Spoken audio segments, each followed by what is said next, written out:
నమస్కారం. నేను Kuku TV paper రచయితను Aman. నేను ఇప్పుడే ఒక విచిత్రమైన గ్రామం నుండి తిరిగి వచ్చాను. అక్కడ పోలీసులు జైల్లో ఉన్నారు, దొంగలు ఊరును చూసుకుంటున్నారు. ఈ కబురు కుకు టీవీ పేపర్ కోసం ప్రింట్ చేశాను. మీరు దీన్ని కుకు టీవీలోకి వెళ్ళి చూసుకోవచ్చు. హెడ్లైన్స్: మాయా ఉల్టా జైల్. ఇప్పుడు నేను ఒక కొత్త కథ కోసం వెతుకుతున్నాను. అందుకని నేను వచ్చాను తిలస్మి గ్రామంలో నేహా అనే ఆవిడ్ని కలవడానికి. ఆవిడ గ్రామస్తుల జీవితాల్లో మార్చేసింది తన ప్రభావవంతమైన పుస్తకాలతో. నేను విన్నాను ఆవిడ దగ్గర ఏదో ఆసక్తికరమైన కథ ఉందట. దాన్ని నేను నా పేపర్లో వేయిస్తాను. ఇప్పుడు నేను చేరుకున్నాను నేహా గారి ఆఫీస్కి. అమన్ గారు, మీకు స్వాగతం తిలస్మి గ్రామానికి. నేను ప్రతిరోజు మీ పేపర్ని చదువుతూ ఉంటాను. మీకు ధన్యవాదాలు. ఇవాళ ఆ పని మీదే వచ్చాను, మీ దగ్గర మీ కథల గురించి తెలుసుకోవడానికి. అవి మిమ్మల్ని మార్చేశాయి, మీకెంతో ప్రభావవంతమైన పుస్తకాలు రాయడంలో సహాయపడ్డాయని. విషయం ఏంటంటే, నేను 4వ తరగతిలో ఉన్నప్పుడు మా ఇంట్లో నుంచి పారిపోబోయాను. ఆ టైంలో చిన్నపిల్లలు చిన్న చిన్న విషయాలకి పారిపోయేవాళ్లు. నేను ట్రైన్ ఎక్కడానికి స్టేషన్ వైపు వెళ్తూ ఉన్నాను. అప్పుడే నాకు ఒక వ్యక్తి కనిపించారు. అతను దారిలో కూర్చొని రాళ్లతో నిప్పంటిస్తూ ఉన్నాడు. నేనతన్ని పట్టించుకోకుండా వెళ్లబోయాను. అప్పుడే ఆయన నన్ను పిలిచారు. ఎక్కడికి పారిపోతున్నావు, ఇల్లు వదిలేసి?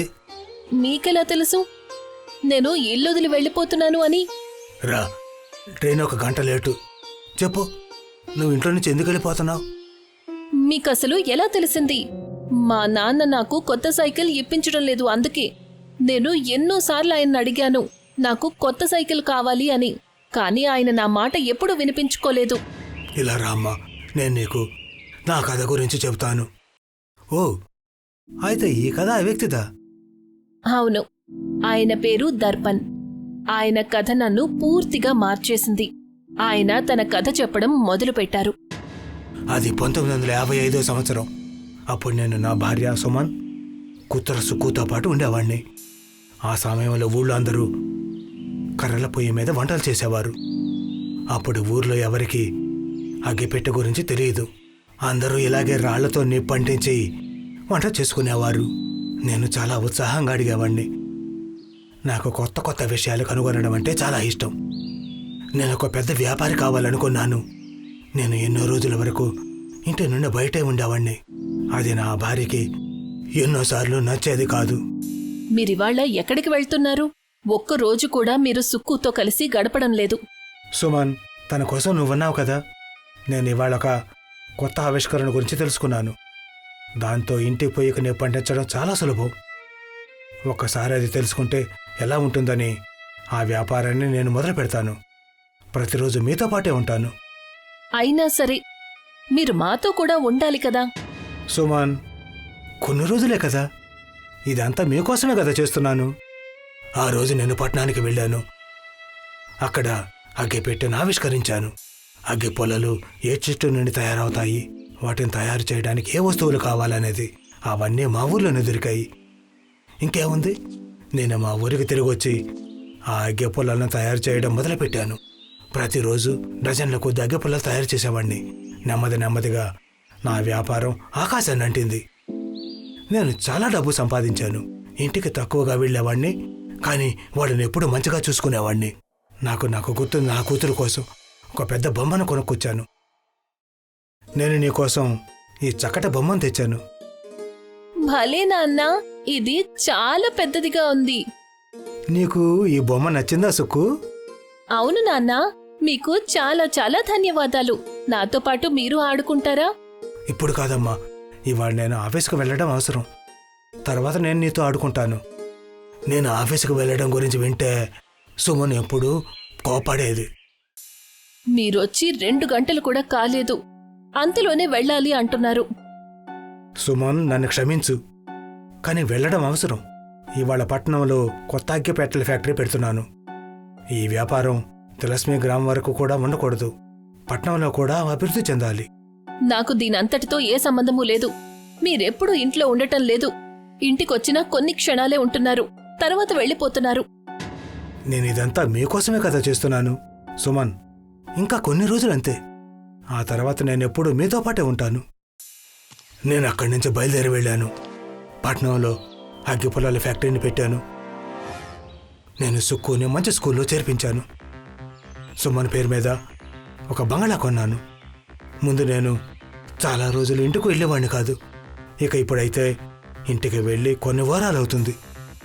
సుమన్ ఒకసారి నాకు ఉత్తరం కూడా పంపింది.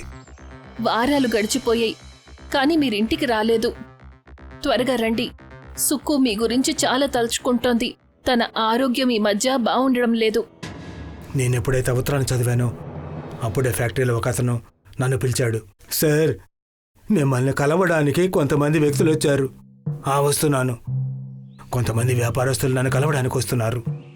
ఆ కారణంగా నేను ఆ ఉత్తరానికి జవాబు ఇవ్వడం మర్చిపోయాను. ఆఫీసులో పనిచేసేటప్పుడు నా పని వాళ్ళు సుమన్ ఉత్తరం తీసుకొని నా దగ్గరకు వస్తారు. సార్, మీ భార్య మీకోసం ఉత్తరం పంపారు. నేను ఎప్పుడూ కూడా వాళ్ళకు ఒకటే మాట చెప్పేవాడిని, అక్కడ పెట్టి తర్వాత చదువుతాను. ఆ ఉత్తరాలు చదవటం మర్చిపోయేవాడిని.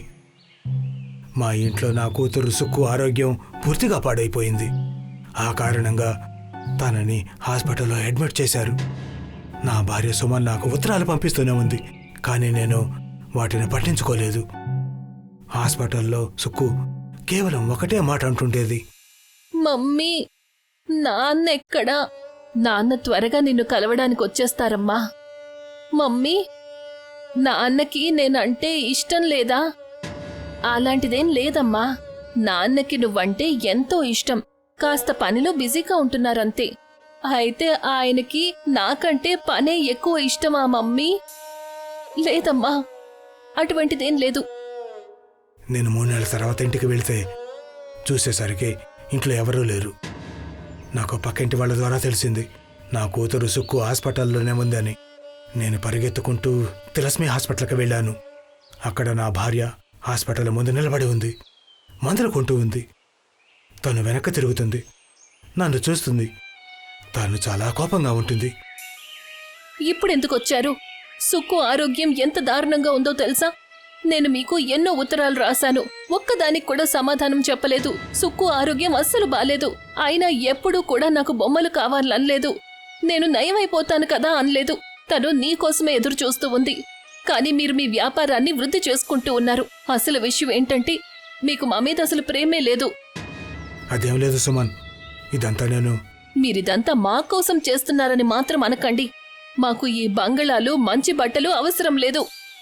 మాకు మీ తోడు కావాలి. సుమన్ నా మాట అన్న తర్వాత నాకు తెలిసింది, ఏ మనిషి అయితే కుటుంబంతో సంతోషంగా ఉంటాడో అతనే నాకంటే ఎక్కువ ధనవంతుడు అని. నేను నా కూతుర్ని కలవడానికి వెళ్ళాను. నాన్న, మీరొచ్చారా? అవునమ్మా, నన్ను క్షమించు. నేను నిన్ను కలవడానికి రాలేకపోయాను. ఇక మీరు నన్ను వదిలి ఎక్కడికి వెళ్లరు కదా నాన్న? లేదమ్మా, ఇక నేను నిన్ను వదిలి ఎప్పటికీ వెళ్ళను. నా భార్య నా పక్కనే ఉంది. మీరు అంత ఎక్కువ డబ్బు సంపాదించాల్సిన అవసరం ఏమీ లేదు. మీరు ప్రతి క్షణం మాతో పాటు ఉండటమే మాకు కావాలి.